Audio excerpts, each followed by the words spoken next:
capitalism. Capitalism and Marxism and socialism. This right now we're in a wave of this, right? It's become more popular now. I would say over the last, particularly during the Trump administrations, the concept of socialism at least has become more publicly discussed than any time that I can remember in my life. Why do you think that is? I think it's because the generation that's coming up is, I mean, you have to understand the academic community is I always say the intellectuals have always been the enemy of business, enemy of, certainly the enemy of capitalism. And but why is that? I think because in a market society, which has been rare in history, we haven't mostly had market societies, but they're not very important in a market society. The intellectuals aren't very important? Generally not as important, no. But are what? Are CEOs important in a market society, you fucking idiot? What the fuck? Like, intellectuals are way more important than a fucking CEO, dumbass.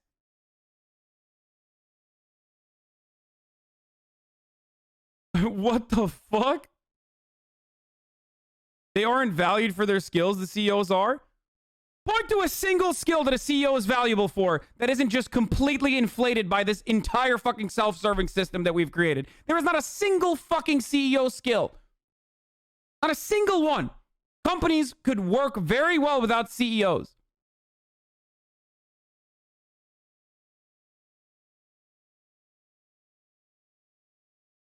Pol Pot Andy over here, dude. Fucking...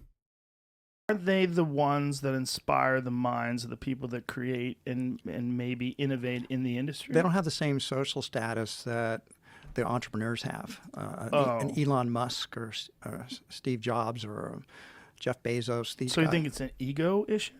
The social status issue? Think about it this way. If you're going to school, okay, and the people that end up... He's saying that in a market society, which we haven't had one, but he's saying like in a free market society, intellectuals would have no value, and that's why they criticize it, and that's why they rail against it.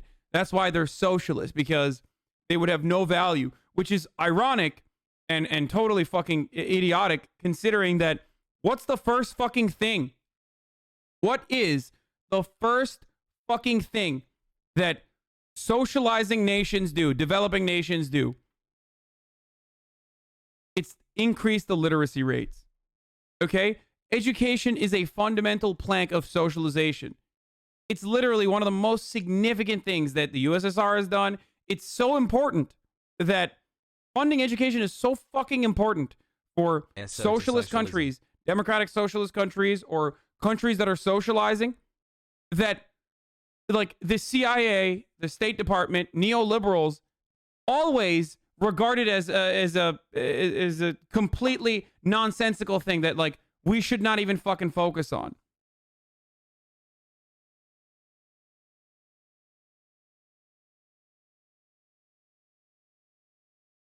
What does this have to do with this clip? Am I misunderstanding what he's saying? He's saying that intellectuals rail against socialism, or intellectuals are socialist and rail against free market societies because they would be completely irrelevant in a free market society.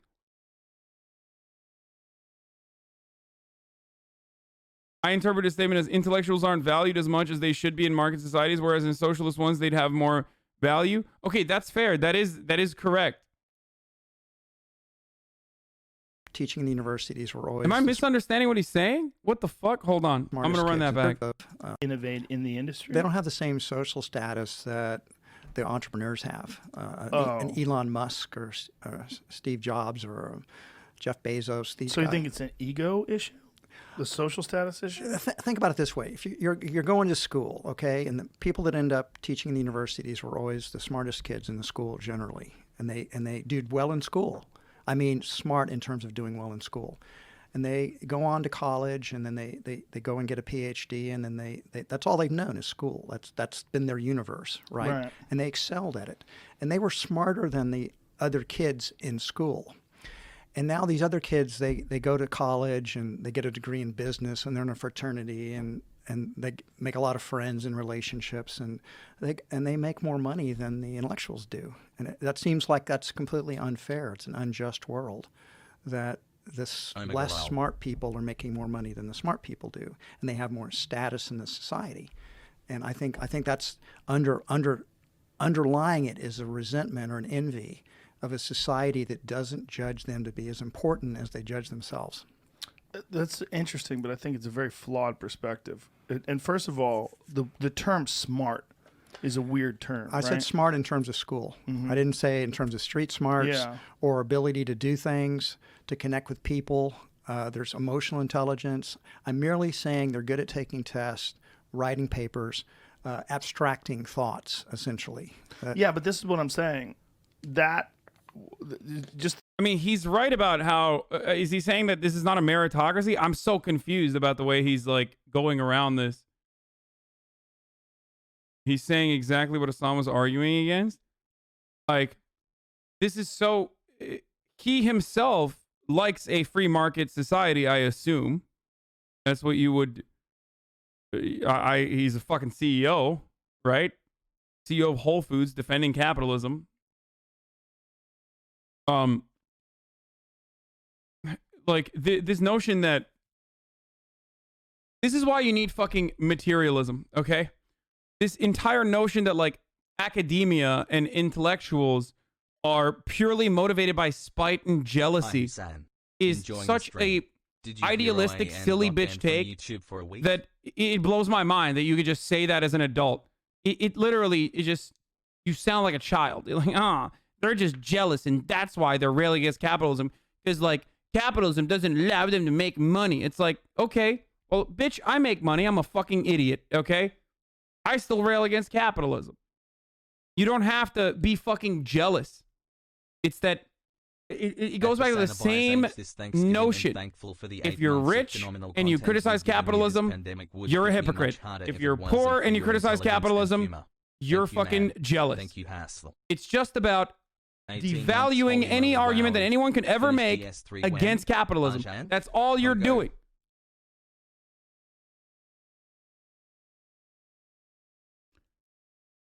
He's saying that intellectuals only have book smarts. They can only be good with tests and theory, while capitalists knows practice is complete horseshit, of course. Yeah, especially because, like, this notion that, he mentions Steve Jobs. And he mentioned Elon Musk. And the whole point for both of them is that they know how to hire the right people and they know how to market themselves. That's it.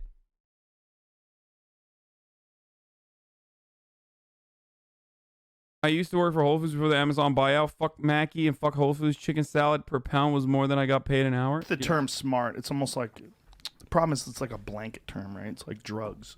Like it applies to a bunch of different things that don't necessarily seem to be related. But the people that are interested in that, pursue that. The fact that they can't understand that there's an like Elon Musk is a great example. If you don't think Elon Musk is intelligent, you're either you're not very intelligent yourself. You don't think Elon Musk is intelligent. You're delusional, or you're. No. I think Elon Musk is the most overvalued dogshit person on the fucking planet. It's Elon Musk and Steve Jobs, as a matter of fact, are a living, breathing testament to how much a capitalist organization of the economy places an outsized emphasis on branding and aesthetics. Elon Musk has been able to brand himself as the Tony Stark of our generation so successfully that virtually everyone is like, oh no, he is the brilliant. He's brilliant. He's so fucking smart. Elon Musk is a good capitalist.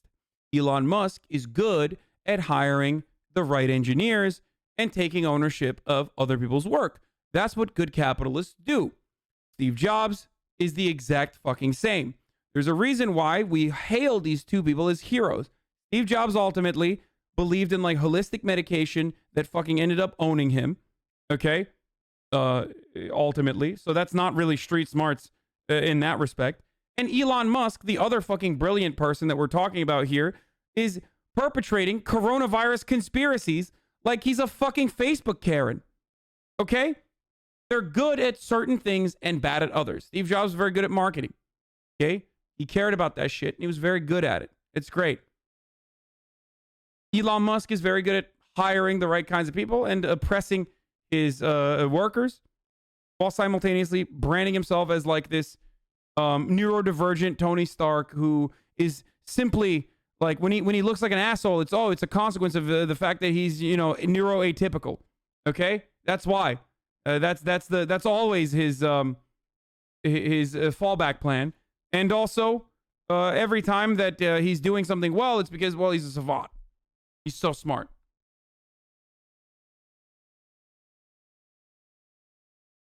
Much love, my Dudrino. You're not any kind of smart to me if you downplay COVID in April 2020? Yeah, exactly.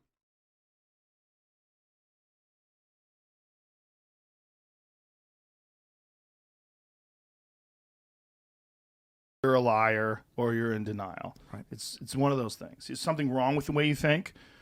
He's clearly intelligent, but there's people that call him a fool, and that like the guy's running like 4 different businesses simultaneously. They're all successful, and he's innovating with when it comes to space travel in a way that you would assume that someone have to dedicate most of their life.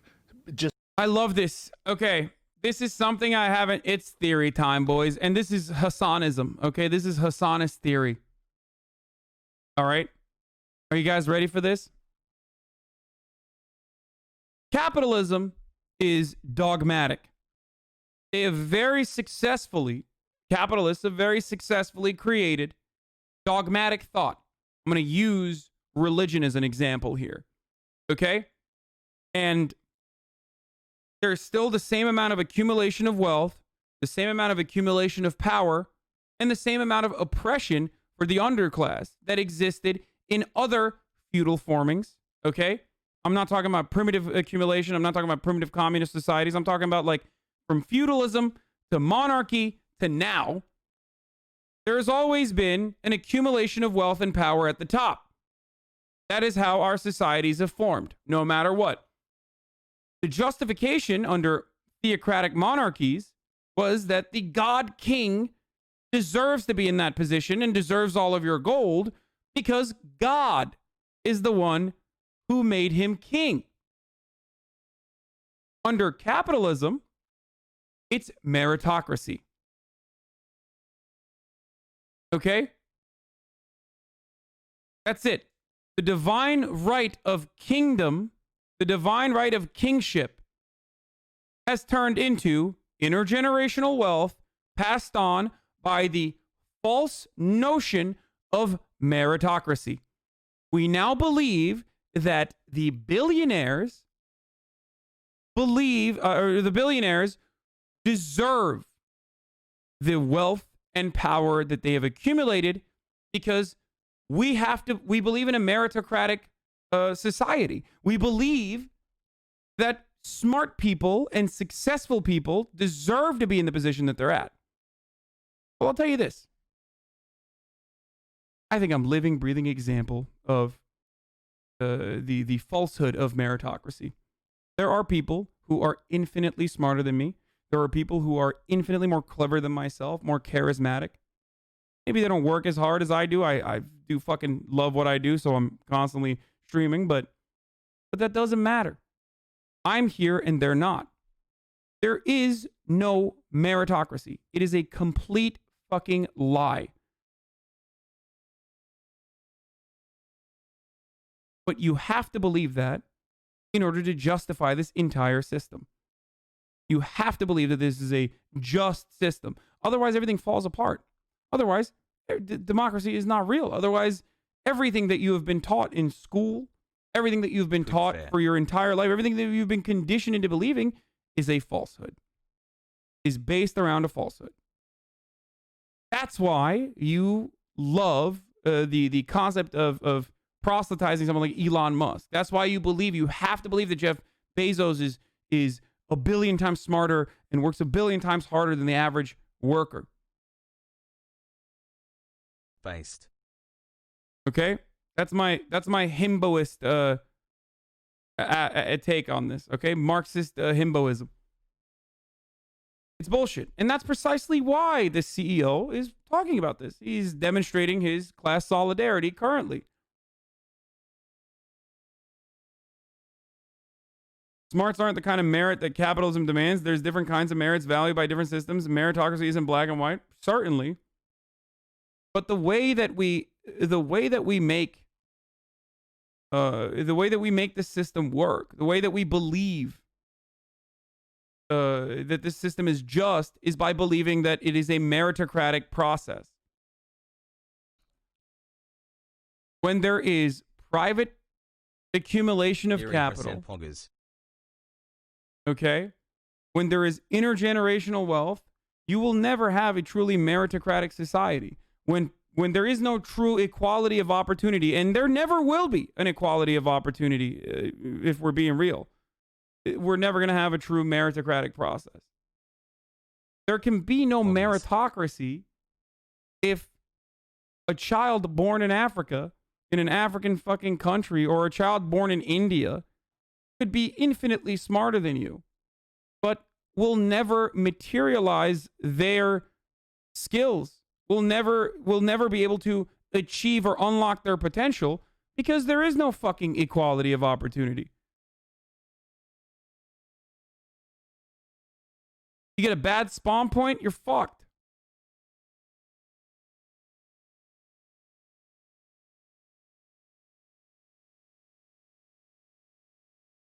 Just singularly to that task, to be able to figure out past NASA how to shoot a rocket up into space and have it land, Right. and then reuse it.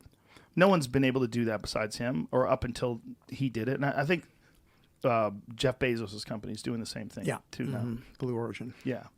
They're obviously two of the great entrepreneurs of this particular era. But I don't think Jeff Bezos is actually engineering these things. But if you think about it, the intellectuals of... Yeah, but neither is Elon. But you think he is. And the reason why you think Elon is doing it is because of marketing. Hello? That's the whole point. Neither is Elon Musk. Elon Musk is not fucking engineering the rockets, dude. But you think he is because of this false notion of meritocracy.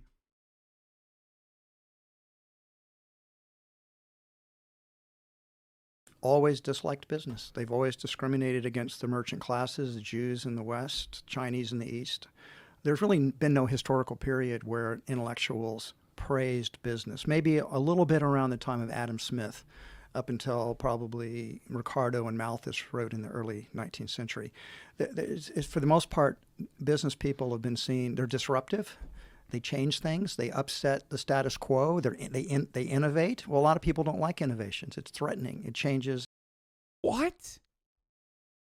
No one dislikes innovation. As buff. The reason why innovation is seen as conflicting with the underclass's better interests is literally because of capitalism. Everybody loves innovation. If you fucking build the wheel, that's ultimately a good thing, okay? You can now do transport. You fucking figure out how to control fire. That's ultimately a good thing. You are developing. Hello? You are innovating so that you can build a society. Except in the United States, the societal formation. Oh, shut the fuck up! To create the same kind of businesses. I hate these fucking donos. It's not significant. Nothing you have to say is significant.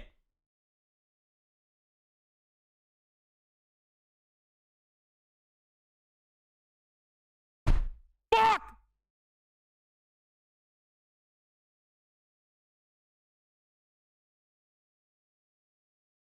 No, I turned it off.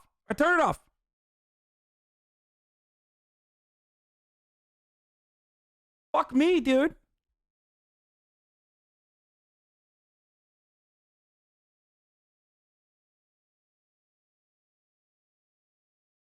Oof.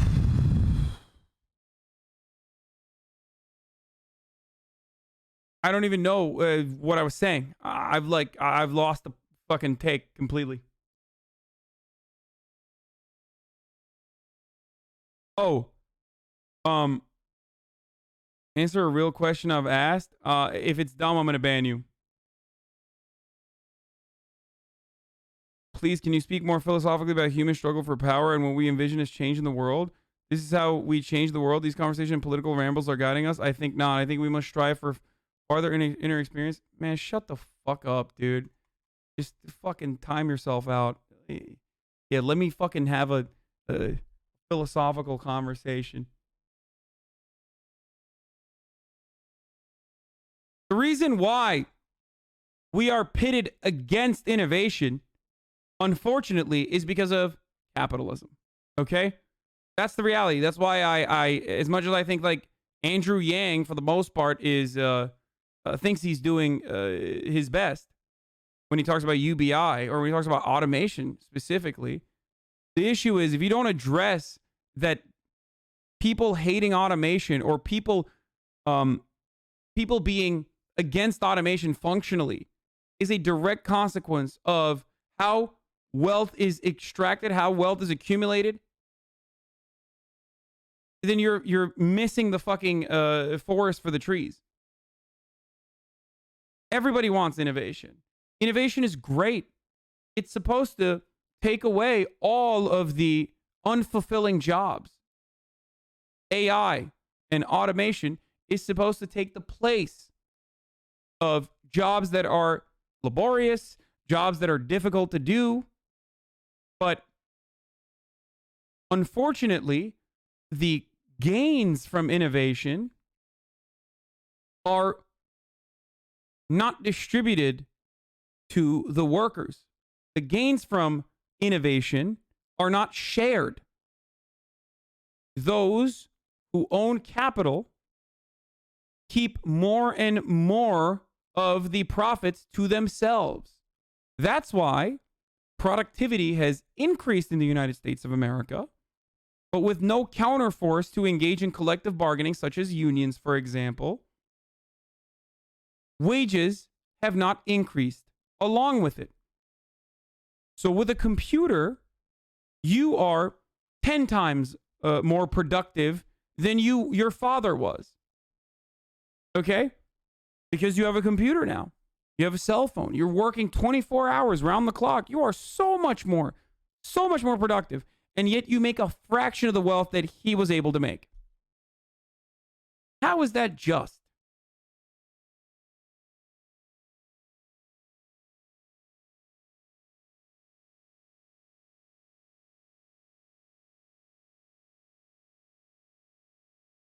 It's not innovation that people are against. It's the distribution.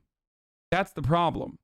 It's how production occurs and how profits are distributed as a consequence of that.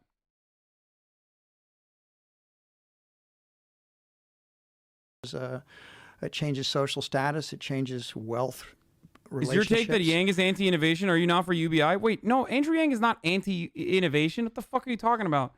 No, Andrew Yang's solution to innovation, automation destroying certain sectors, is just UBI. Give more money to the people directly. The problem is that's not the entire problem. Like, it's not addressing the actual issue.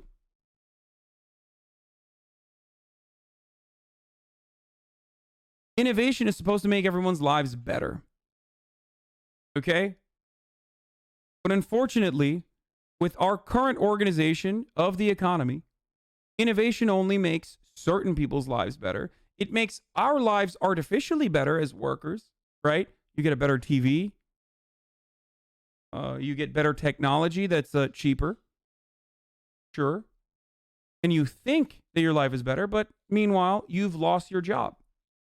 You no longer can make the same amount of money because automation has taken your place.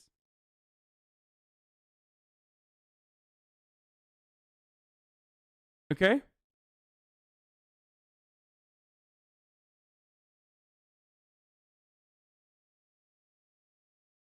That's because profits are not distributed evenly. That's because currently, the way it stands, we believe that those who own capital deserve all of that. They deserve it. They were the first to accumulate the wealth. They were the ones who put the upfront, they were the ones who assumed the risk. They were the ones who put the upfront capital to start the business. So of course they deserve every single thing that business produces. You're lucky that you even get a wage to begin with. That's the mentality that we have. We have a peasant's mentality, unfortunately. So a lot of things have not changed since then.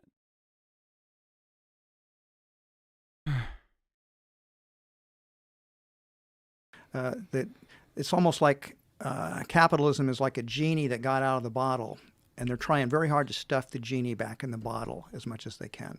And I think if you think about it that way, you'll understand we're never going to win the. You're saying profits should be distributed equally, but should losses be as well? Losses are distributed unequally already. And unequally in the sense that what happens, we all, okay, here's a great example. We always talk about how capital owners are actually assuming a big chunk of risk, right? They're assuming risk. 80% of businesses fail in this country. So they deserve all the profits to do whatever they want to do with the profits themselves. Like, come on, you're being crazy. 80% of businesses they fail. Okay, well, what happens to the worker when the business fails? The worker doesn't get bailed out in the same way that the fucking capital owner does. The worker is also assuming a risk, knowing that 80% of businesses fail. If anything, the business owner makes out better as a consequence of bailouts than the fucking worker who lost his job.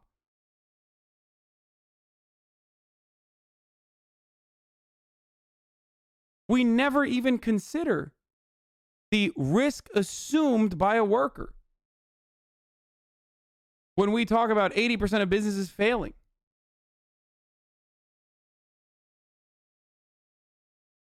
Intellectuals over. I mean, I speak in universities all the time, and the students, I'm an entrepreneur, I self-identify that way. Students love when I talk about conscious capitalism, because I say you can do good and you can do well. There's no contradiction here. You're the good guys here. You're not the bad guys. Do you debate people about this? I do. I've debated a number of socialists. And what is their primary argument? Their primary argument is that business is greedy and selfish, and it's about motivations, that business people have the wrong motivations. In a lot of ways, conscious capitalism. It's not just business people. Whoa. That's a fucking incredibly reductive take. No, it is true. It is about motivations, but it's not about the motivations of the business owner. It's the motivation of the worker. Leftists believe, or anti-capitalists, and it is going to be reductive as well, broadly believe that there are different forms of remuneration. Now, either you are subjected to a lifetime of doing a job that you don't want to because of the fear that if you don't have that job, you won't be able to put food on your table or a shelter over your own head or clothes on your body, which is a negative incentivization for you to be subjected to this kind of future, or rather a positive incentivization where you have ownership over the means of production, and therefore you believe that what you are doing is more meaningful, no matter what. Even if you are cleaning the fucking toilets, that your work has more meaning because you, at the end of the day, have more of a say in how the profits get distributed. Whether it is giving more money to you, whether it is getting more benefits, or whether it's paying for a marketing budget if you want to. That's how it works. Conscious capitalism does not address the inherent contradictions within a capitalist organization of the economy. This notion that you, as a worker, if you ever worked in retail or if you ever worked in the service industry, you know exactly what I'm talking about right now. You as a worker want to work as little hours as possible for the most amount of pay. Your manager or your boss or your capital owner wants the exact opposite. Your boss wants you to work the most amount of time for the least amount of pay that he can get away with paying you. That is the inherent contradiction at the heart of capitalism. If you do not solve that contradiction, you cannot have conscious capitalism. And the way that profits get accumulated, and then the way that wealth gets accumulated at the top, creates a system where we avoid this inherent contradiction. Creates a system where every facet of information tells you that there is no better way to organize the economy. That there is no contradiction. And if there is a contradiction, well, there is no better way to organize the economy, and that workers are stupid and they wouldn't know what to do with themselves.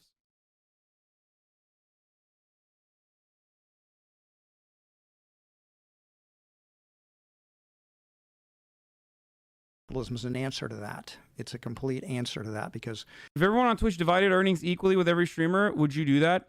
Again, you do not understand how this works at all. You're just basically throwing up, like you're basically throwing like numbers at a fucking board. You're slinging shit, assuming that it will stick.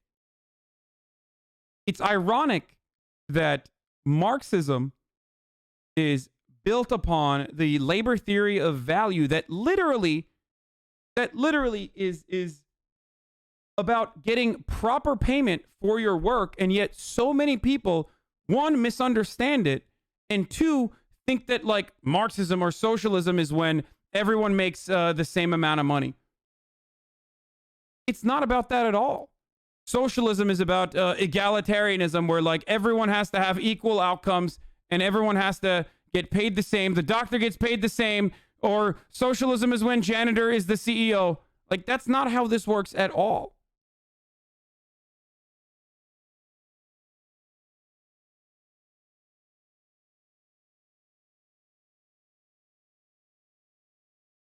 It's an utterly shit take. Human beings are fundamentally selfish creatures. This is why capitalism works. I'm all for social democracy, but we must recognize that whilst capitalism has been horrible, painful, blah, blah, blah, it lifted billions of people out of poverty this century alone. The only realistic way we move forward is through automation and innovation brought about by capitalism. God, you're like a fucking stupid take machine, aren't you? Jesus Christ, dude. Have you ever had a good take in this chat, Smork Summoner? Like, it feels like, I can't tell if you're fucking memeing me or some shit. Or it's got to be a copy paste, right? Like, what a fucking psychotically stupid take. One, capitalism has not uplifted billions of people out of poverty. That's automation and technological innovation, which exponentially grows regardless of whether we are under a capitalist organization of the economy or any other organization of the economy. It's some silly bitch shit, okay? One, if that was the case, then the USSR would not, the USSR would have fucking failed completely. Okay, so that's one. Secondly, capitalism has uplifted millions from poverty. Okay, so is China? Because when you look at that, it's mostly China. So are you just saying that China is a capitalist state then? Is that what your take is then? Because outside of China, outside of Chinese development, and outside of the global poverty index and the way that they look at poverty as a concept globally, which is a laughable concept. It's like $1. What is the fucking metric for poverty globally? It's like $1, isn't it? Or something silly. It's like $4, which it changes. $1.90 per day. You think that's a good metric? You think that's a good index? You think that's a successful way to figure out whether we have truly uplifted the global south? Oh wow, the people in Indonesia should be very, very grateful that capitalism has uplifted them. Which is, by the way, unironically, a concept that neoliberals believe in. Like, they literally think, like, why do you hate the global poor is a rallying cry for neoliberals. Why do you hate the global south? Why do you hate the global poor? Like, the best way to uplift them is by exploiting their labor.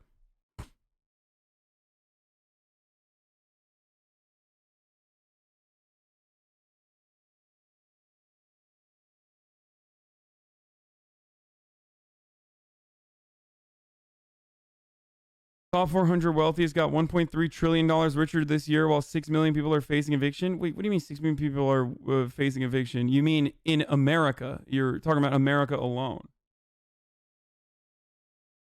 The world produces enough food for everyone to not go hungry, but people go hungry because it isn't profitable. 14 million people die every year under the capitalist organization of the economy as a consequence of famine or famine-related diseases.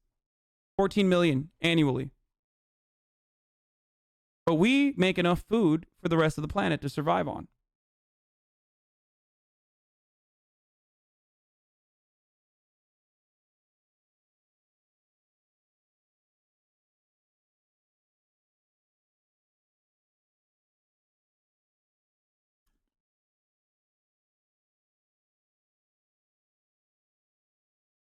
But that's not a consequence of capitalism. That's a consequence of your individual failure, that you died. Because you didn't work hard enough. Of course, anyone that dies under communism, 100 gorillion to be exact, they all died because of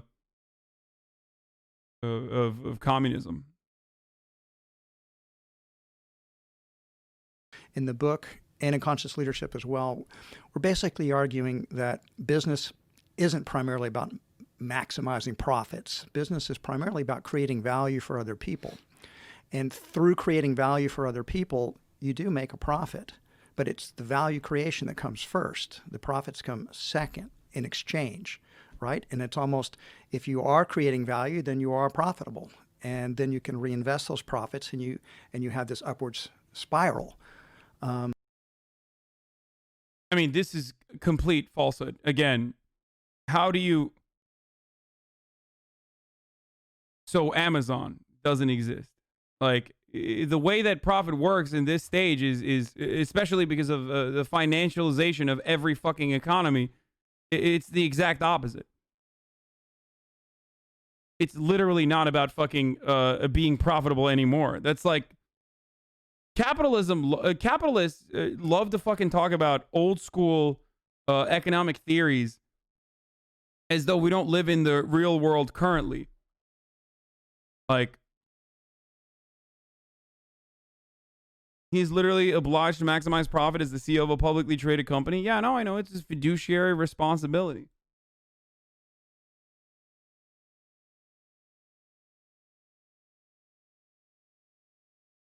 So that business has this potential for... It's crazy. The stock market is a measure of big corporations' confidence and profit, not the livelihoods of working people. Like, there is the Dow hits 30,000 for the first time right now, when American food insecurity is at an all-time fucking high. Okay? What more do you want to see? What more do you need to see about the K-shaped recovery?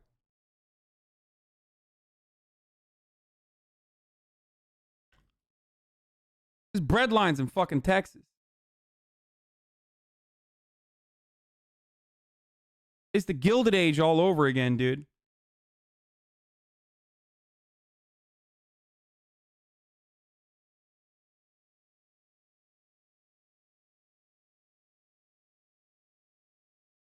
Conscious capitalism is a silly bitch notion. I'm sorry. It's just a way to just apply some new spit shine on that same old bullshit, hoping that the fucking plebs, the workers, the peasants don't recognize that they're being sold the same old fucking exploitative constructs. That's it.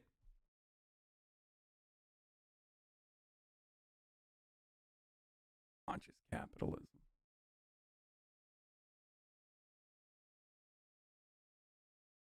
You are so false, and it hurts my head. Okay, going forward, I don't care how many months you've been a subscriber. If this is just bait, like it probably is bait. But if you have a take like this, you need to address what it is directly, instead of just saying like you're wrong and you're sad or you're bad, or else I'm going to ban you. So please go ahead quickly before I do ban you.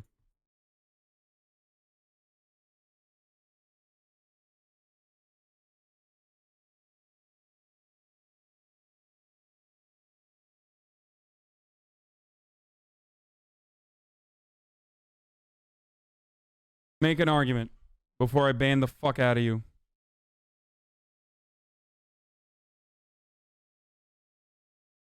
Continues to be edgy or make borderline Islamophobic comments, consider a ban. Make an argument quick. Mod comments are making it. Okay, give me 5 minutes. My English is too bad, lol. Okay, you have 5 minutes.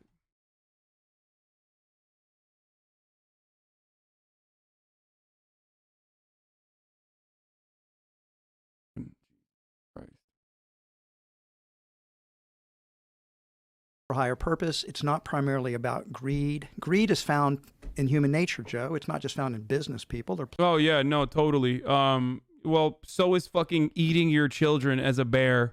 If you're in order to survive the long winter after hibernation if you can't find food. Should we start doing that too? Naturalist fallacy is an appeal to nature is a logical fallacy for good reason.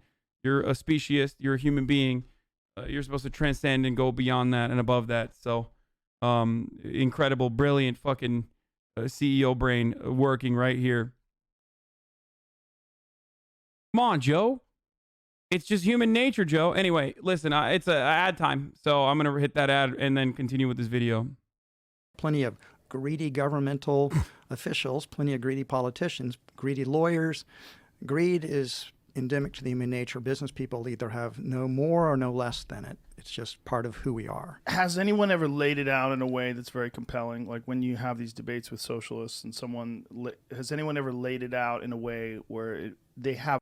If greed is a naturally occurring phenomena, shouldn't we work against it? If you recognize that greed isn't a good concept, then shouldn't you work against it as best as you can? Like, I'm so confused. Unless you think greed is good. Have a point where you see their point? The best way to do a debate is to completely understand the other side's position. Yeah. Understand it as good or better than they understand it. And so I've read widely in socialistic literature. I think I do understand it. It's a type of utopianism. It's an attempt to change human nature. If we would all... We are very successful at changing human nature. Nothing about human nature said that we could fucking go to space. Nothing about human nature made it so that we have fucking skyscrapers. Every part of human existence is literally fighting against human nature and nature in general. It's not utopian to think that, like, we should be able to recognize the greed that is within all of us, which fucking, if you had read socialistic literature, you would also understand that. And you would also recognize exactly what I just mentioned already, which is the inherent contradiction. The inherent contradiction dictates that everyone is self-interested. The fucking worker is self-interested and the boss is self-interested. Making this, like leveling the playing field, is the best thing that you can possibly do to push back against human nature. It's so fucking dumb, but it's also expected of CEOs in this day and age at a time when, like, you know, they are basically living, breathing embodiments of the Rockefellers. Like, they are. This is the same era. We are reliving it. We are reliving the same problems that we did in the fucking 20s, dude. That's where we're at. It took 100 years for us to fucking reset completely. Capitalism is human nature, which is hilarious, by the way, because if he had also read any sort of fucking communist literature or Marxist theory at the very least, he would recognize that human beings have lived in basically communist organizations for a lot longer than they've lived under capitalism. Capitalism is a relatively new phenomena in comparison to what humans used to do. Primitive accumulation, primitive communism is a lot longer and had a lot longer of a lifespan than fucking capitalism did.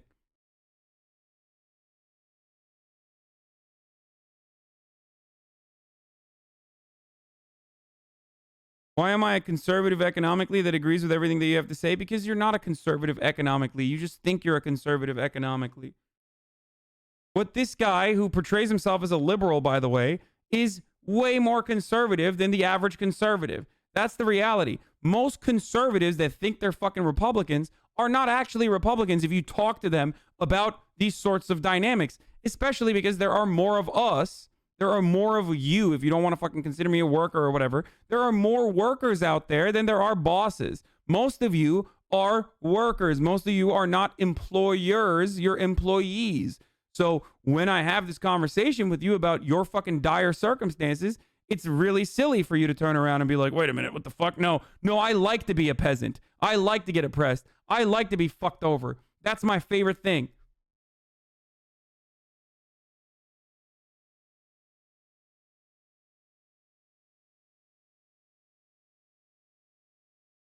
Well, feudal systems existed longer than communists, so maybe the oldest system doesn't have to be the most natural on. What?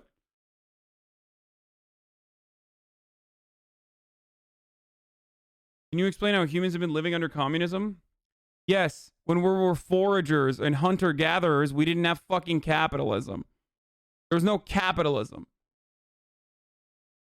Indigenous societies lived in more communal and more communist ways. Socialist agrarian civilization akin to kibbutzism used to be the primary modality of cultural, economic, and technological trade.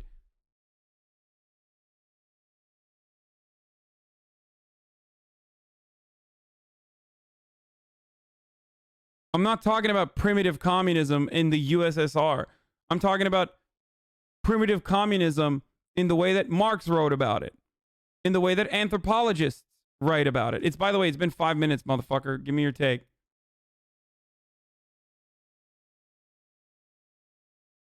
I am specifically talking about France, by the way. What it means is a more free market economy. Before capitalism was in place in Europe, we had absolutism, which was a closed economy where just rich nobles could participate in. After the people had France had mercantilism where everybody and more people could participate. Mercantilism where everybody could participate. Okay. Bigger pool of innovation, and now we have capitalism. It's a French juicer frog over here.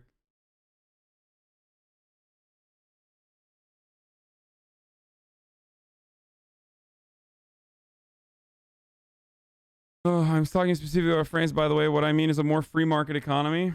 If only famous French economists agreed with you, brother. No, I'm not gonna ban him, dude. Look, it's fine. He's not being harmful, and he's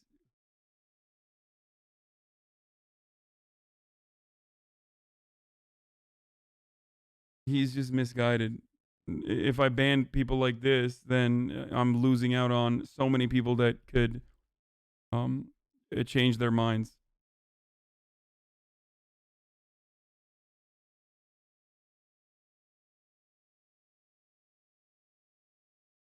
Look at the screenshot put by mods.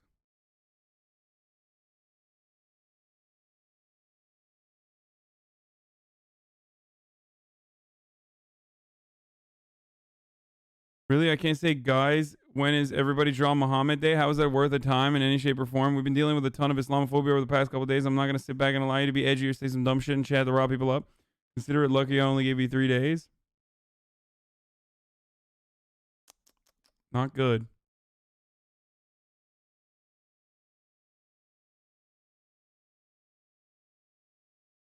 Muhammad cartoons are offensive but not Islamophobia. How the fuck is that Islamophobia? Drawing Muhammad is Islamophobia.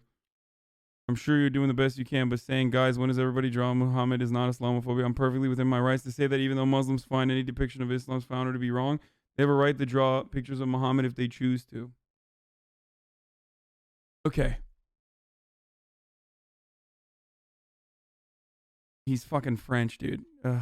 He's just like, he's a young French juicer.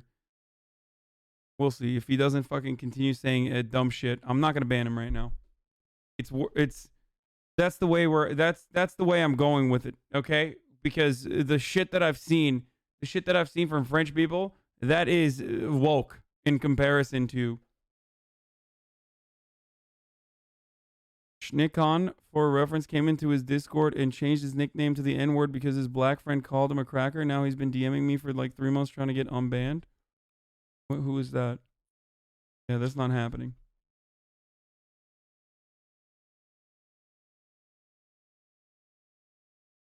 I'm a French Algerian. He's a normie French guy. Yeah, I know. He's a woke.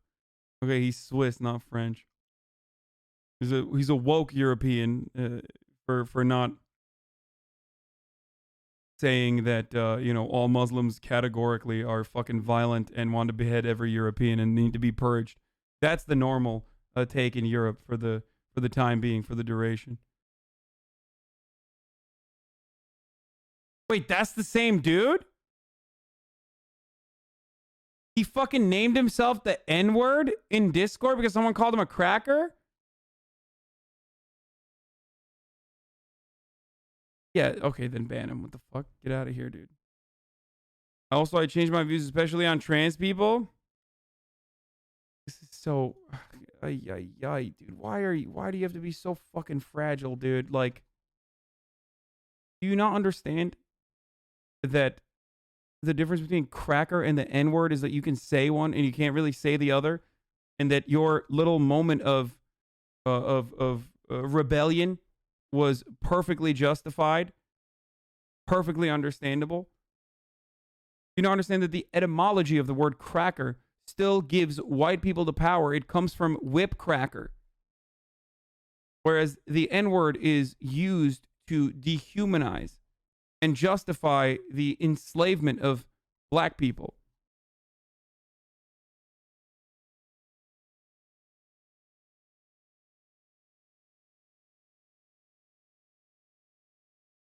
In France, that word doesn't have the same connotation in its roots. Man, don't make me start. Don't get me fucking started about French colonialism, okay?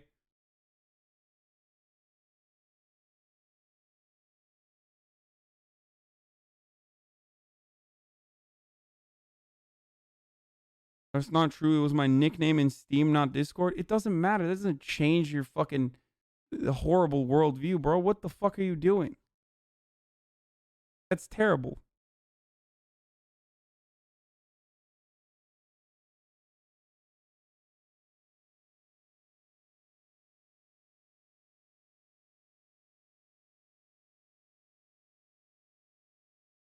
How is it used to justify slavery? How do you justify enslaving an entire population of human beings? You say that they're different from you as a species. That's how we justify animals, by the way, consuming animals in that way, by dehumanization, by saying that they're not human, they do not know better, that they need to be owned, that they need to be sold into slavery, that they would not be able to survive on their own. That's how you do it. That's at the heart of the N-word, is that. That's why it's such a powerful word. It's always so unique. Because it comes with centuries of oppression.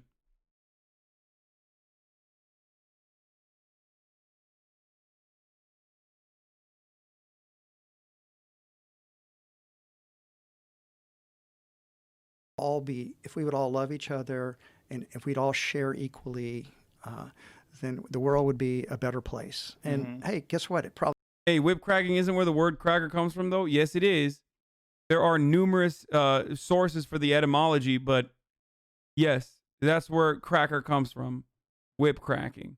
That's the most common usage of cracker. It's not fucking saltine crackers, for example, if that's what you think.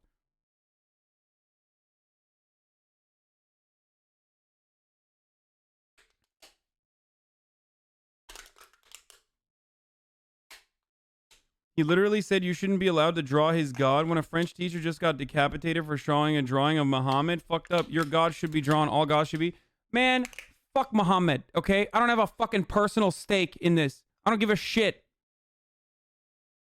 My issue isn't even with fucking the depiction of Muhammad as much as it is utilized as a fucking form of liberation by those who are oppressing the fucking Muslim immigrants that are coming into the country instead of welcoming them and integrating them. How do you not understand this? God damn, dude. Every fucking day there's like... Also, Muhammad isn't even God, you fucking idiot. He's the prophet.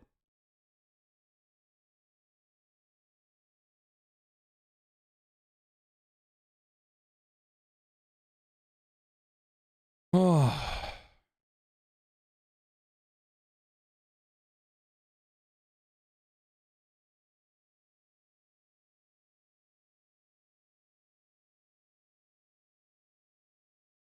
Muslims not welcome? Man, shut the fuck up. Of course Muslims are welcome.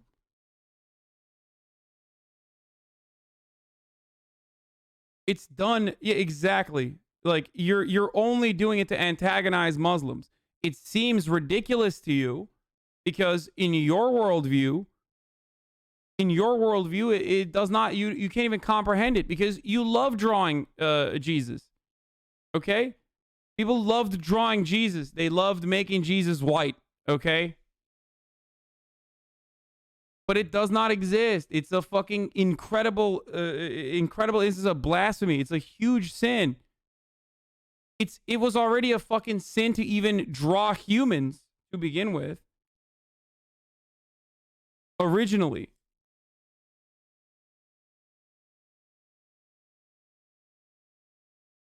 All depictions of humans are closer to paganism in the eyes of original like Islamic scripture.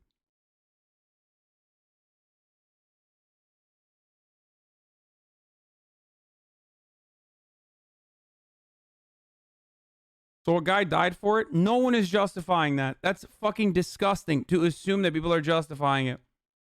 No, that's a horrible thing. Everybody knows that that's a horrible thing. The issue is, listen, the problem is everybody recognizes that someone getting decapitated for fucking showing a depiction of Muhammad is gross. It's horrible. It's fucking no justification exists for that. Those people should be punished. Absolutely. The issue is painting all Muslim immigrants that are usually subjected to horrible socioeconomic conditions regardless into further antagonization as violent backlash and violent retaliation at a time when integration is a larger necessity if you want to coexist with these people. There's only two ways to deal with conflict. Conflict resolution dictates that you either further oppress Muslims. Didn't you say 9/11 was justified though, lol? Dude, fuck you, dude. God damn. Yo, if you have no argument, immediately just fucking hit the 9/11 button. No, I don't think 9/11 is a fucking good thing or that the people deserve to die if that's what you fucking think.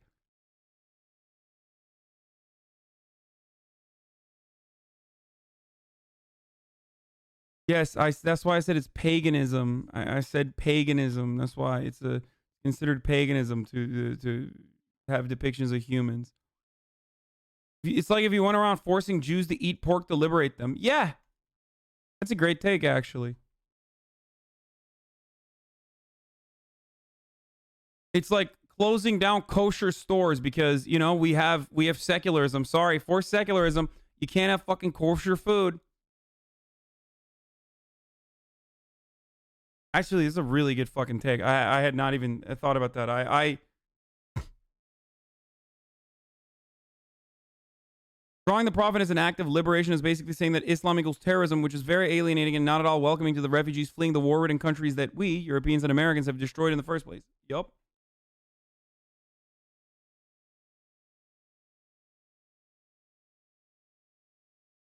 No, it isn't. Why?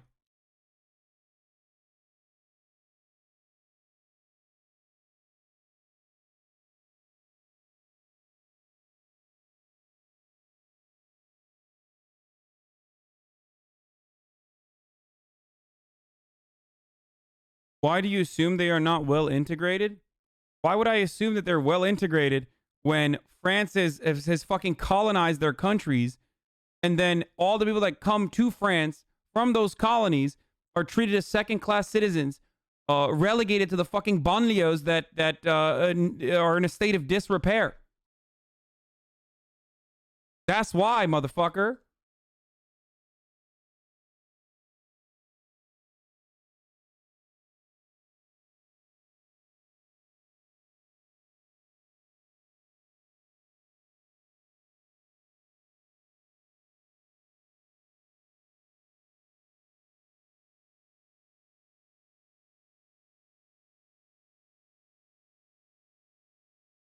The most ridiculous part about it is that so many people in this chat, even like the wokest chat on Twitch for the most part, so many fucking people immediately hit the Muslims are fucking terrorists button.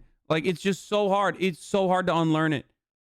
Like, it takes so much time to fucking shed yourself of the previous biases that you have. But because you're not near or ever around a Muslim person, I guess, and the only recognition you have of Islam is through media depictions, as you're in the chat of someone who grew up in a Muslim country, from a Muslim family who's more progressive than you, that teaches you about the world in a very different and very progressive point of view, and yet you still fail to recognize it. You still fail to see that, like, Islam is not a monolith.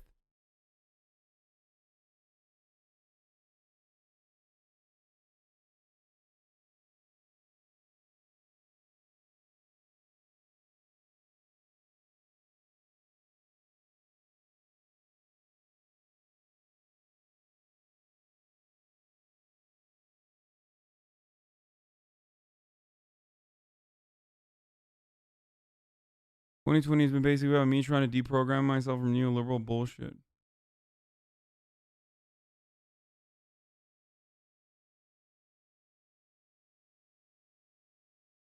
It's not a race, Hasan.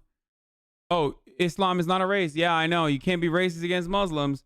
Yeah, tell that to the fucking white supremacists who keep killing Sikhs thinking that they're fucking Muslim.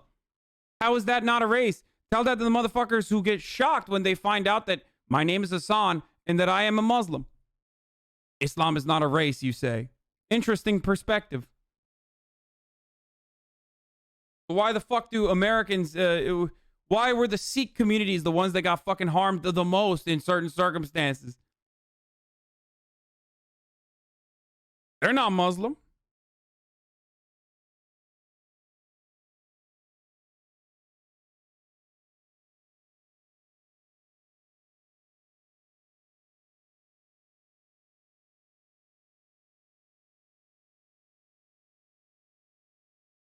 Pronounced it like sick, bro. Sorry. Ironically, there's also a debate in Europe about banning kosher slaughtering of animals because it might be considered too cruel to compare to regular slaughter. Jesus Christ.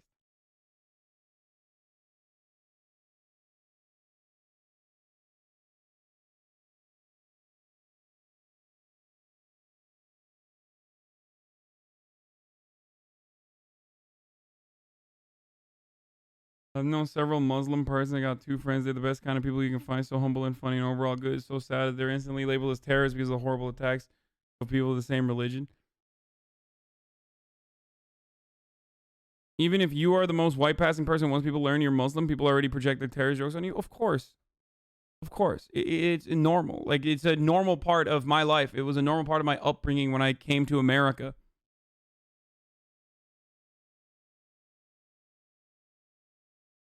Okay? This shit sucks. I'm going to get positioned. I'm already fully assimilated. I'm financially stable. I'm comfortable. It doesn't bother me. But I know for a fact that it fucks over so many people, especially ones that really neatly fit the Muslim look, especially ones that want to freely practice their religion. Okay? Without oppressing others, obviously.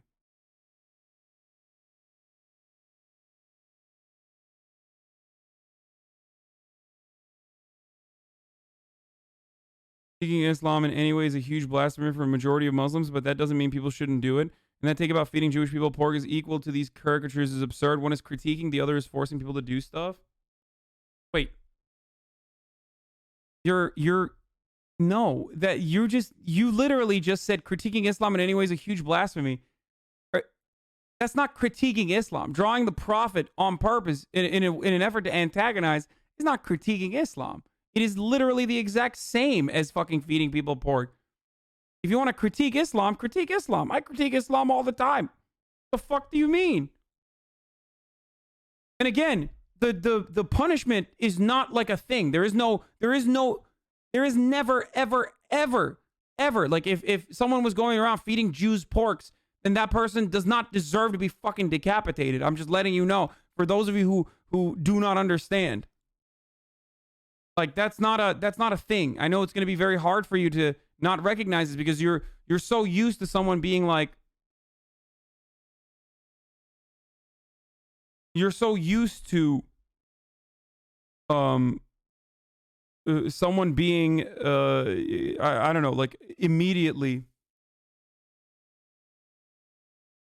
so used to someone being I don't know, immediately on board with like Islamophobia that like anyone who pushes back against it, it makes it seem like I am it makes it seem like I'm defending indefensible actions. Of course not. Of course not. No, there are educational use of drawings. I don't even look. If you, by the way, for the record, drawing a depiction of Muhammad is not even something that I'm personally against. My criticisms is not even learning about it in an academic perspective. I have no issue with that either. Okay? I don't have an issue with that. My issue is with the French government. So I don't want you guys to misunderstand what I'm saying. My issue, well, one is with, people who very purposely and very deliberately do it to antagonize. But most significantly, my issue is with Macron. My issue is with Macron and his fucking insane forced secularization policies that is making France a less safe space, not only for the Muslims, but for the white folk as well, for the fucking reactionaries. It turns the right wing into even more reactionary and more far right because it emboldens them and justifies their worldview. And it fucking makes it a less safe space for Muslims as well. That's why there have been mosque burnings and shit that's happening since then. Women wearing hijabs getting fucking stabbed.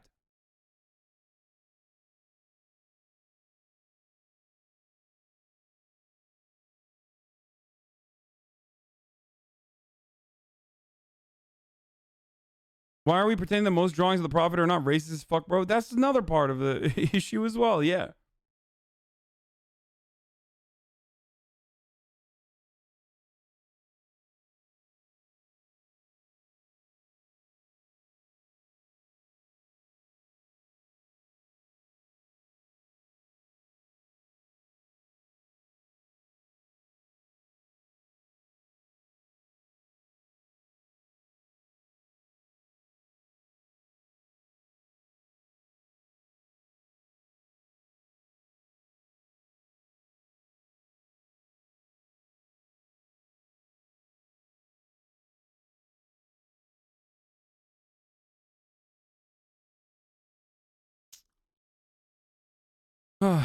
Anyway, come on, bro. Please, saying the N-word is part of my freedom of speech, bro. Please, bro. It's a part of my gamer culture, bro. Please. Yeah. I live in Vienna, and we recently had a terrorist attack. It was a crazy individual and not a Muslim or anything. Anyways, far-right activists wore traditional Muslim clothes, played gunshots on a speaker, and went around the city. Wait, that was what happened? I thought someone actually got fucking killed. What? What happened in fucking Austria? I never even looked into that after. Yeah, someone did get killed.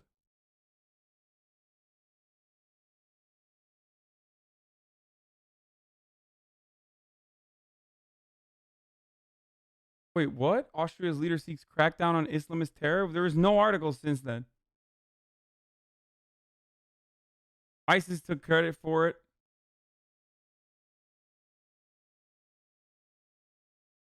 Four people died, 2 was in the hospital.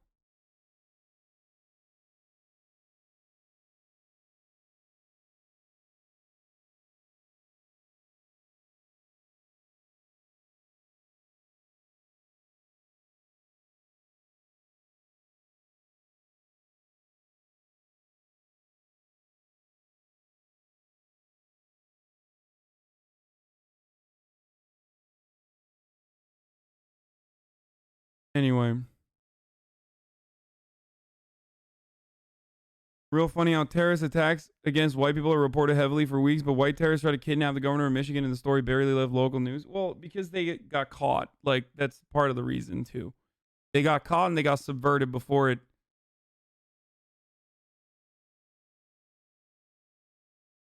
I can't tell if... You literally ignore my link that shows that Muslims in France are prohibiting women from entering cafes in certain neighborhoods. Dude, that was to spare you. I hope you realize that. As a fucking 6-month sub, you sending me fucking psychotic racist screeds of like no-go zones is basically literally to fucking defend you and to spare you and not ban you from my chat for being a racist dipshit. Like, Do you want me to do that? Do you want me to look at? It's time for focus. You want me to look at it? Women made to keep low profile in some fucking French suburbs. Is that what you want me to do? Huh? Do you think that this is a commonplace situation? It's a commonplace occurrence? I mean, we're literally going back to 2016. We're going back to straight the fuck up Gamergate, post Gamergate era Islamophobia. This is completely false. This literally got. This was complete fabrication. It's not only 4 years old, but we are 4 years in to knowing that this is a falsehood, that this is a completely made up story. Yeah, the story he's referring to was debunked, but you're still going off of it. Why does this trigger you so much? Because I'm Muslim, you fucking idiot. Maybe that has a fucking reason. Because I'm more progressive than you, and very clearly my entire existence proves that Islam is not a fucking monolith, and I got dumbass fucking Zoomers that I've been trying to deprogram for the longest fucking time, bringing up debunked shit from 2016 to be like, no, Muslims are actually really fucking aggressive and they're doing no-go zones. Maybe that's why I'm fucking pissed off, because it seems like all my efforts are in vain.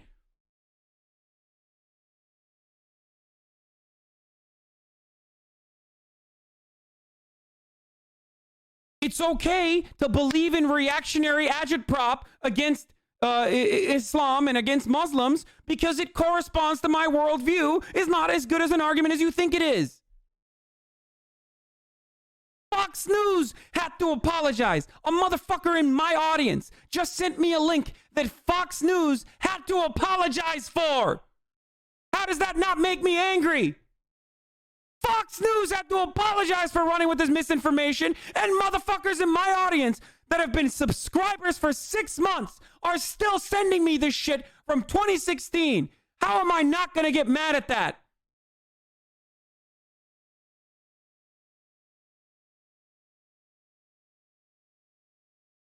Why are you mad at that? Oh, you lost the argument. You're emotional.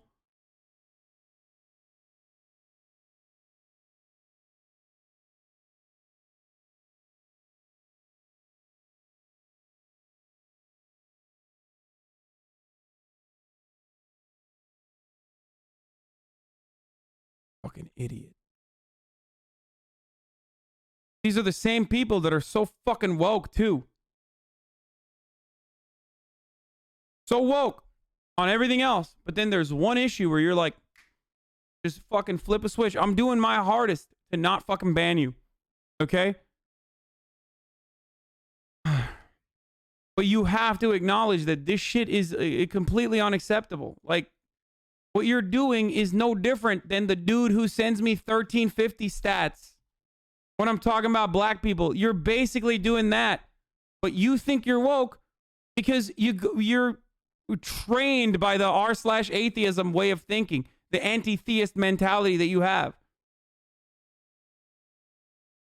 And I say this as someone who is declared a heretic by every single fucking, like, actual practicing Muslim. Most Muslims look at me as a heretic, okay? That I am not religious at all. Okay, I'm not. I'm culturally Muslim.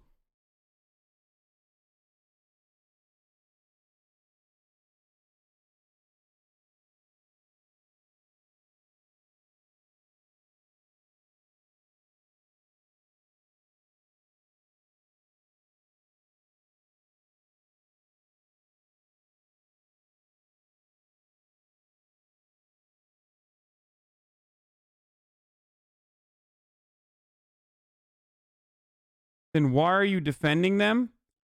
Because them is the heart of the problem. Them is the criticism. Because in some ways, I am them. Because when you say them, you say every single fucking Muslim thinks you should be decapitated for drawing the Prophet Muhammad. And the only way to fucking fight back against it is by drawing the Prophet Muhammad and like blasting it on fucking sides of buildings. And also making sure that every single child that's born to a Muslim family gets fucking properly coded and surveilled for the rest of their lives. That's why I have a problem with this. Them. Fucking idiot, dude.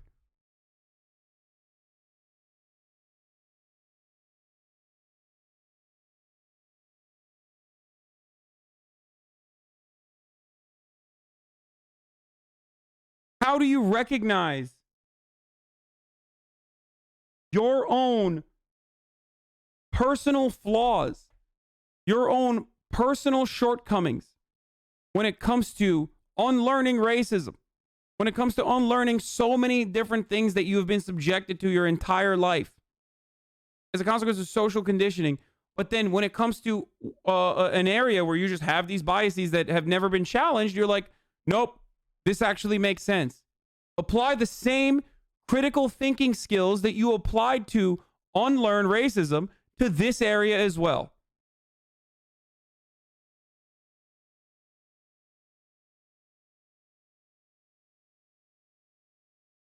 And I do this despite the fact that it's not popular to do.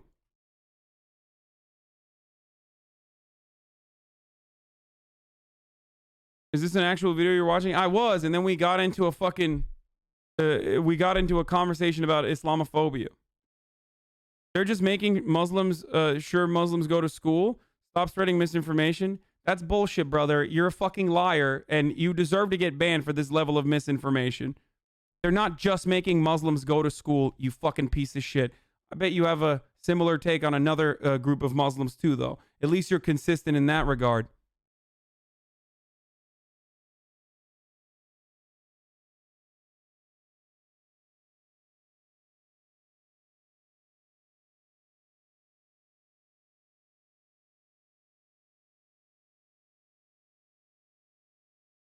How do you rationalize the level of barbarism in Islamic nations and populations, from Saudi Arabia beheading people in public square for apostasy to large segments of Islamic populations supporting the attacks in France? Do you think it's a deviation from religion or a feature? How do you rationalize the level of barbarism that dictates that a fucking dude who flies 6,000 miles away from their fucking home in a cause that they believe to be just, that ends up with them sniper scoping fucking random women in public in someone else's country? Fucking dipshit. Barbarism. As though I support Saudi Arabia, like the Kingdom of Saudi Arabia and fundamentalist Islam and theocracies.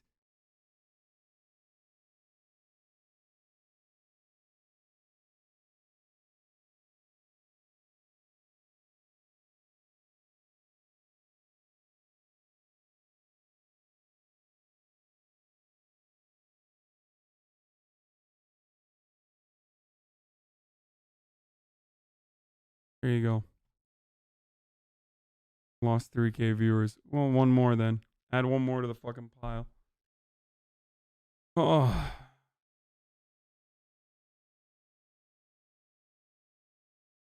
Anyway.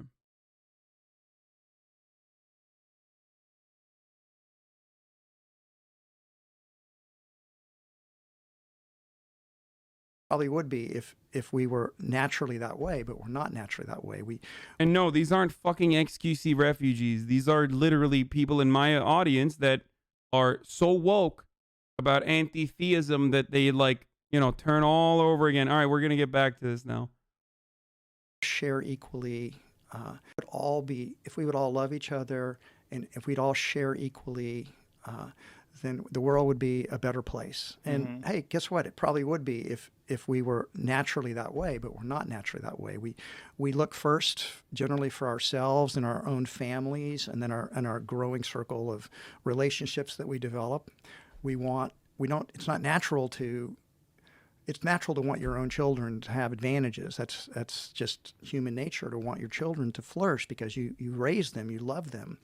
And somehow or another to say that's unfair is cutting against human nature. People are always going to look for advantages or privileges, so to speak, for their children. Yeah, people don't like when people have advantages and have victories, because then someone has to lose.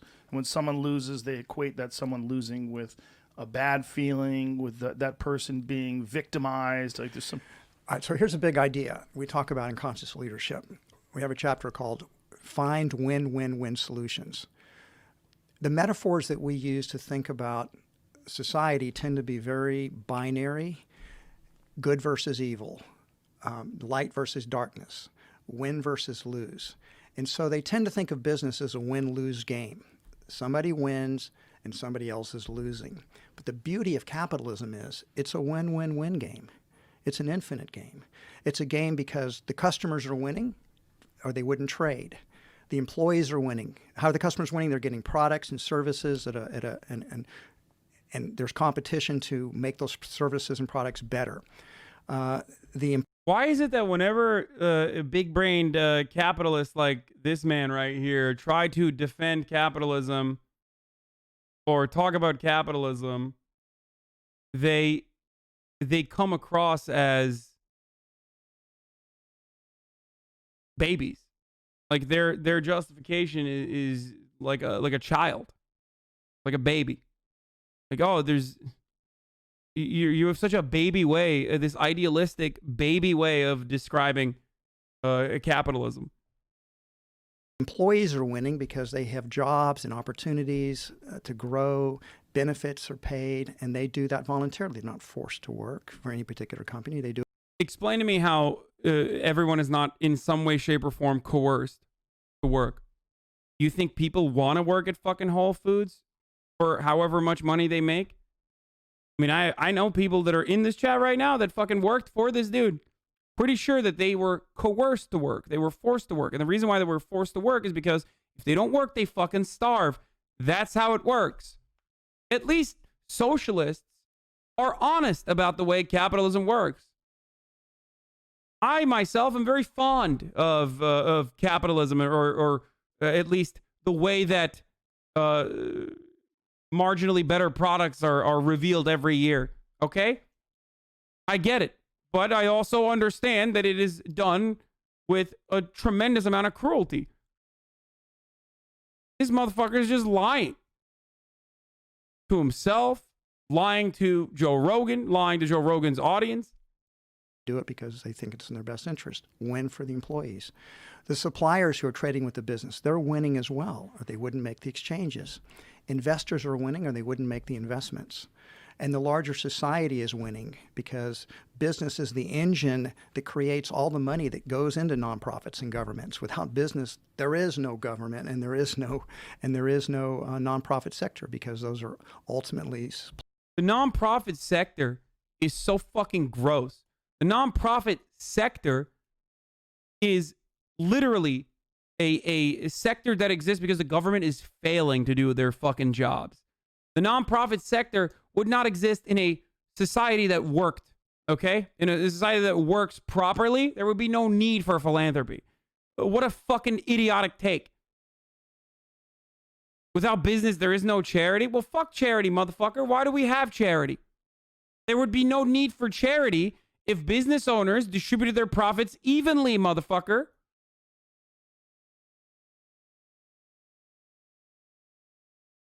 There'd be no need for charity if business owners were so magnanimous that they distributed profits evenly. Then there would be no need for charity. There would be no need for fucking non-profits of this kind.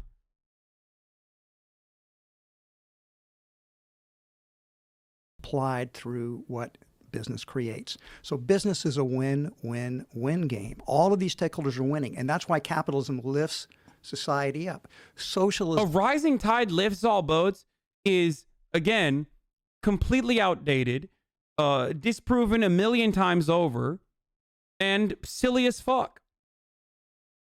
Completely silly. Complete nonsensical position. It's just not real. It's not true. Look around.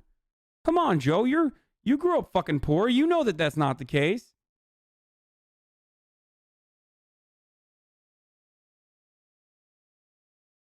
I mean, this is crazy. You're misrepresenting what he said. He said the stakeholders win. He was accidentally honest.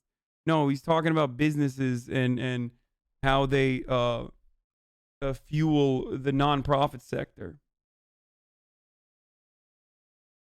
Is an attempt to reverse that back to a win-lose game, and that's why it always fails, and that's why capitalism How is it always an wins. attempt to bring it back to a win-lose game? In what way?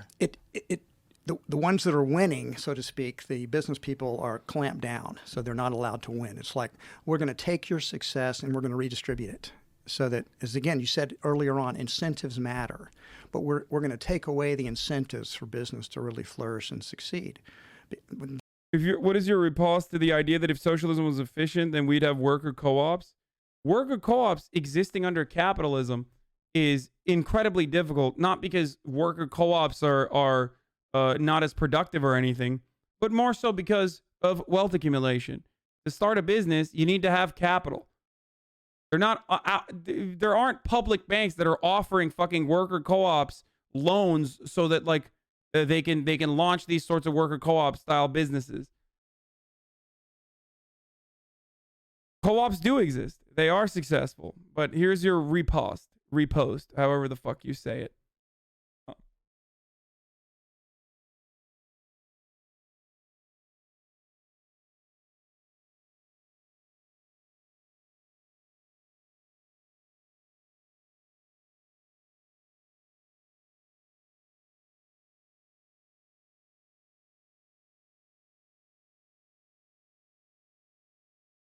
They should do it from altruistic reasons.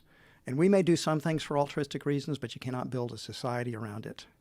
When you're talking about win-win-win, this is a very, in many ways, I see what you're saying, but there are things that are negative that are associated with profit and innovation and particularly expanding industry, right? Particularly environmental impacts. Like when you say win-win-win, like there's very rare. Damn, Joe Rogan is like, is he gonna fucking push back and have an eco-socialist take here? Especially when you're dealing with creating and designing and building things, you've got a negative impact in some way environmentally. Two points. First of all, I like that his argument was capitalism isn't winner take all and like winners and losers. It's just everyone's a winner. Oh, okay. So I guess it's fine when you just reframe the question and operate on a complete false premise like a baby would. No, you're wrong, Joe. Here's why you're wrong. Because capitalism isn't when some people win and some people lose. It's when everybody wins. Oh, okay. Never mind then. Thank you, Mr. CEO. It seems like it's a good take then. Historically, socialism's been far worse polluter than capitalistic countries. Well, if you just look at the environmental destruction that the Soviet Union left behind it, it was a complete disaster. Right, but this is socialism done wrong, John. We're going to do it right. Wait, oh, Jesus fucking Christ. What? A complete fucking... That's insane, dude. Are we not considering America's existence? Is America like completely outside of the world? What the fuck? What the fuck kind of take is this? What the fuck kind of take is this, dude? He's comparing an industrializing nation to an already industrialized nation. It's a false equivalence. Again, a false equivalence that literally straight the fuck up is supposed to be a counter argument that he's supposed to be pushing back against. If a USSR supporter said, look how, look at the footprint of look at the carbon footprint of the USSR in comparison to the United States, you're supposed to push back against that and be like, whoa, hold on. That's a false equivalence because the United States was an already industrialized nation. Like, he's doing the Trump thing where, you know how Trump used to say, swine flu, because he knew that no one would look at no one would actually look at the actual numbers. So he's wrong. Like, he's just completely wrong. Not only is he wrong, but he's so wrong that it's literally a false equivalence to make this comparison. Like, if a USSR supporter used this argument, I would push back and say, well, it's a false equivalence.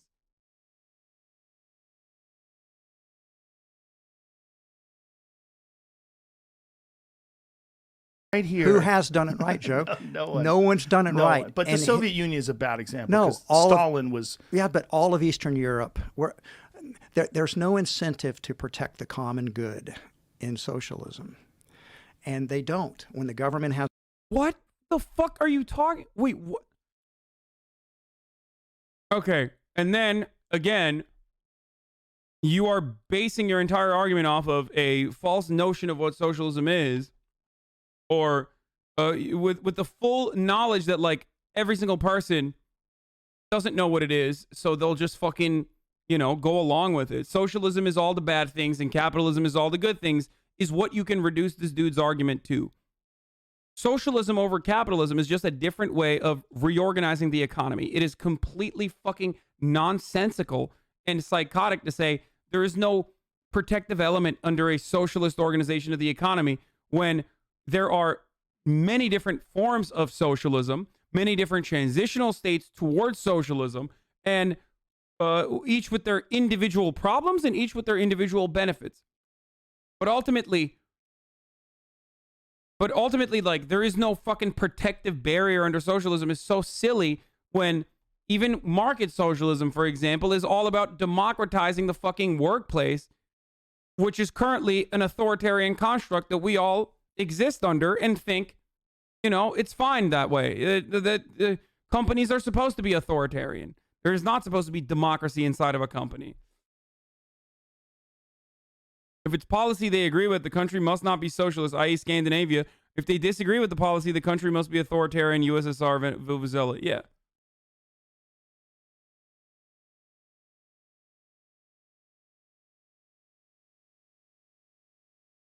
This is so bad. I mean, of course he's going to say this. He's a fucking CEO. But again,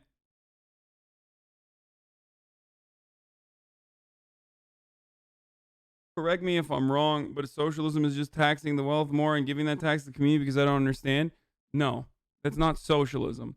What you're describing could be considered socialization, but that's not socialism. Socialism is about a mode of production.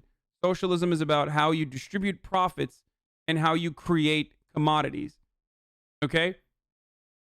Socialism is about the workers owning the means of production. Socialism is about the workers having more say in how companies should operate. Socialism is about the way that profit gets distributed. It's at the heart of the matter, the heart of Marxism. It's not about distributing profits or whatever. I mean, not distributing profits. It's not about like taxing people more. Giving the means of production back to the workers.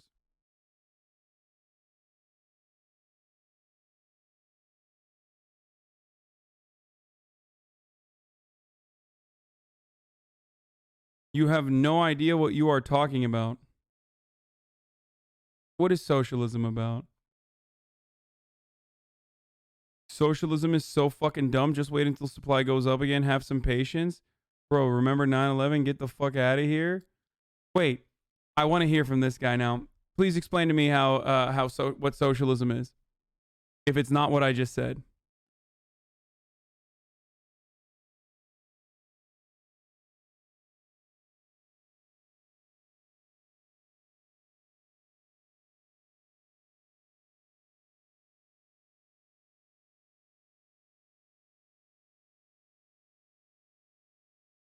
Socialism is when government man bad. Right? I'm wrong. You're right. Check my logs. He's the friend I was talking about. I unironically like Sam Harris. If my logs get rid of, I was in Discord with a new friend, new to the stream, and I said, let me speedrun getting banned real quick because I implied the Muslims in France weren't French. Love the stream. When? Uzbeki news when? Puggo is on? What? What are you guys doing? Like, we're done with this shit. All right, Has a monopoly of all decision and power making. They don't tend to look out for the environment. That's one of the myths. You also take away agency from people, and you take away their desire to improve and do better. And without incentive, people just don't perform the same. Again, this is not a productive conversation because they've already admitted, they've already like assumed that the only way to incentivize people to do fucking work is by the threat of violence, the structural violence of poverty. If that's the only way you motivate people to work, as ironically, these are two very successful individuals who are incentivized not by making money, maybe the CEO is, But I know for a fucking fact that Joe Rogan isn't incentivized by making more money every single goddamn day. That's not why he's doing the podcast.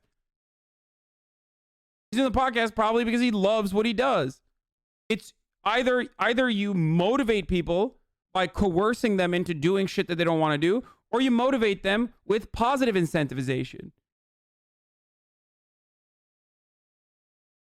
I lose money trading. Prove me wrong. You can't. Of course I can't.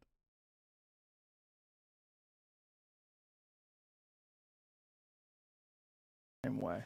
But the beautiful thing about business, let's concede a partial truth to what you said, that there will be unintended negative consequences, as you say, environmentally. Well, that's why you have to regulate business to a certain extent. That's why you have to make people responsible for their environmental pollutants.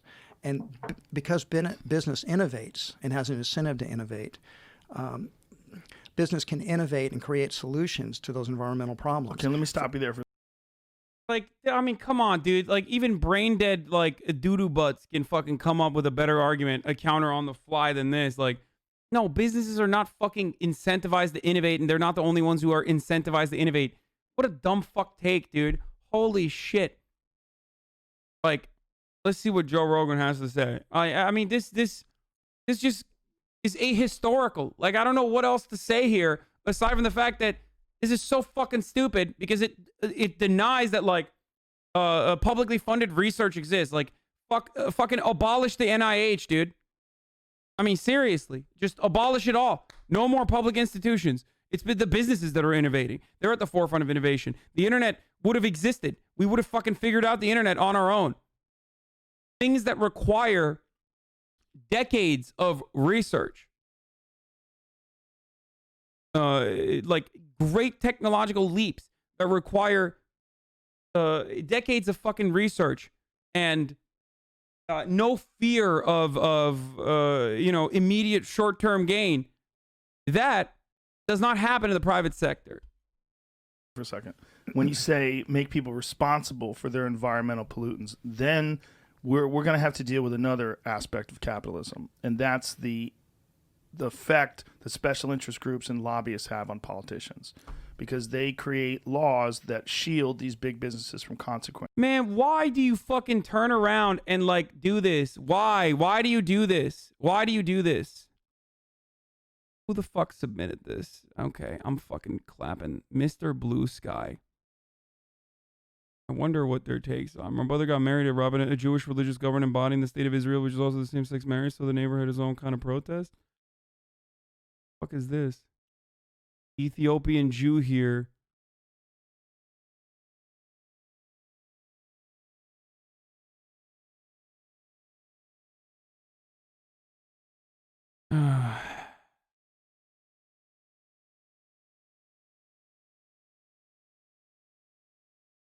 Look at his submitted.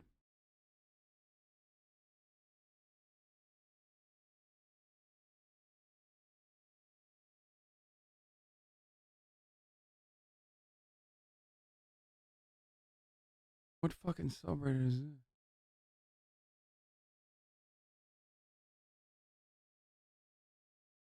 Doxing him? How is this fucking doxing? Shut the fuck up, idiot. Publicly available information. This is the person who made the clip. Let's take a look at Mr. Blue Sky, 1977.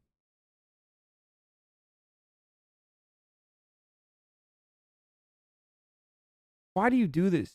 Like, why do you do this, man? Seriously. Like, serious question. Are you a piece of shit? Is that why you do this?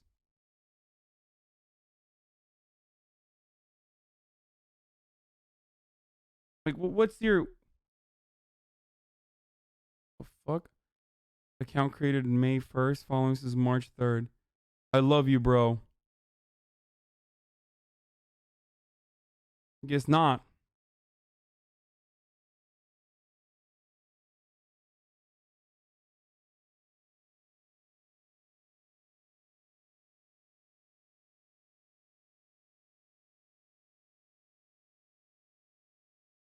There's no way they're born in 1977. That's insanity.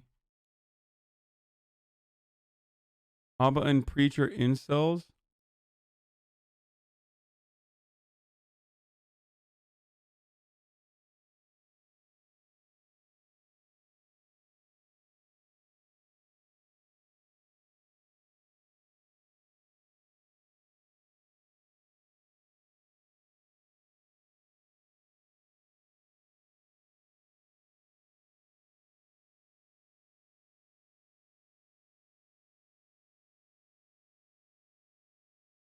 ad time.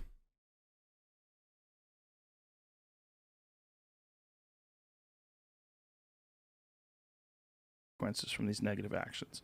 So by saying that they have to clean up their problem, the only way that's ever going to happen is if they're not protected, if they don't use that influence and money. Totally agree. So this is where I think a lot of people have a valid argument against capitalism. Capitalism has kind of fucked over our system of government in a way, because money has gotten so deeply involved with super PACs and lobbyists, and there's so much money involved that it changes the way we govern things. Is that a flaw of capitalism, or is that a flaw of government? I think it's a flaw of government, but that government has been influenced by capitalism, by capitalism's desire for universal growth, for constant growth. The sad truth is that humanity is not perfectible. We can never create the perfect system. And the attempt to create the perfect system, the perfect is the enemy of the good. Right. Capitalism is not perfect. It does not, because human choices and what people want varies. Capitalism will sell cigarettes to people because that's what people want. It gives them pleasure, but it's bad for their health. But they're giving people what they want. It's the same thing in any type of externality. That's not deliberately done to harm. I love this video because it just, I'm sorry, but it just proves how fucking stupid CEOs can be, and that meritocracy is a lie. Like, there's no better example of this reality than what we are just watching currently. Harm the society. It's sort of a byproduct. Right, but this is why win-win-win doesn't really work. It's not really win-win-win. It's win most of the time, but with some negative consequences that are better than the alternative, right? But what you strive for is to take those externalities or those negative consequences and try to, through good government, to minimize them or lessen them. I'll give you an example. So you used to live in L.A. Well, when I went to L.A. back in the early 80s, it was like going to New Delhi today. I couldn't see. My lungs hurt less than 24 hours. Right. But through good regulations, the air in L.A. is a fraction as polluted as it was 40 years ago. We have been able to clean it up. That is an example of how you can take the worst impacts of industrialization and ameliorate them or lessen them. Episodes of Okay, this was... Wait.